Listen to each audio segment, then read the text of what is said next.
Bonjour tout le monde! Aujourd'hui on se retrouve pour une nouvelle vidéo assez spéciale parce que nous reprenons les tutos Minecraft. Alors aujourd'hui on se retrouve pour l'épisode 8, si je ne me trompe pas, où nous allons tout simplement faire et créer un PNJ, un personnage non joueur ou un NPC en anglais. Et oui, tout à fait, vous avez bien entendu, sur Minecraft Bedrock, il est possible d'avoir des PNJ.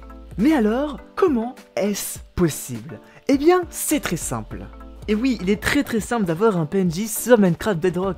En effet, pour en avoir un, il suffit d'entrer juste une commande qui est compatible avec toutes les multiplateformes, c'est-à-dire PS4, Xbox, PC et bien sûr Nintendo Switch et Pocket Edition. La commande est toute simple, il suffit d'entrer Dumon NPC. NPC qui est PNJ en anglais. Et c'est tout. Le NPC va apparaître devant vous. Et donc cet NPC est pas mal personnalisable comme vous allez le voir. En cliquant sur ZL, sur le NPC, il y a donc plusieurs apparences, donc des femmes ainsi que des hommes, ainsi que des scientifiques, et même un distributeur de billets. Cet NPC, on peut lui changer le nom, en remplaçant NPC par autre chose. Chercheur, par exemple. Vous sélectionnez et il y aura écrit chercheur. Si vous ne voulez rien, ça va être plus compliqué parce que si vous mettez absolument rien dans la barre, à chaque fois que vous allez recharger la zone où se trouve le NPC, eh bien le nom NPC va se remettre par défaut. Moi je vous conseille de mettre un espace et en plus c'est assez discret. Ça donne quelque chose comme ça.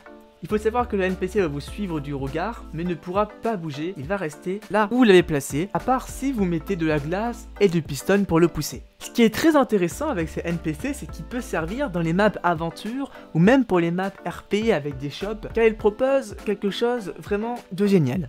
En effet, on peut faire parler le NPC, par exemple, si vous allez dans Edit Dialogue, vous pouvez lui faire dire ce que vous voulez. J'aime les caca arc-en-ciel.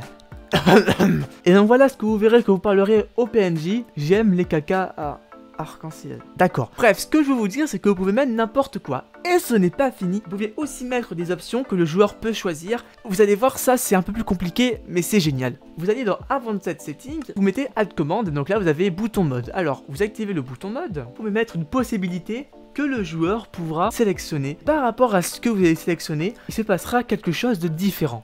En effet, par exemple, si vous mettez un simple oui, le oui sera disponible en sélection, et par exemple, là vous pourrez mettre Give command block au joueur le plus proche. Et si vous voulez mettre non, vous mettez non, tout simplement, et vous mettrez autre chose, et donc le joueur verra ça. Oui, il aura un command block, non, il aura une barrière. Et vous pouvez faire ça avec absolument toutes les commandes, et ça, c'est génial. Donc voilà, c'est tout pour cette vidéo aujourd'hui, j'espère que ça vous a plu.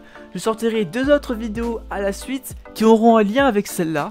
Donc si vous êtes intéressé, abonnez-vous et à bientôt, j'espère.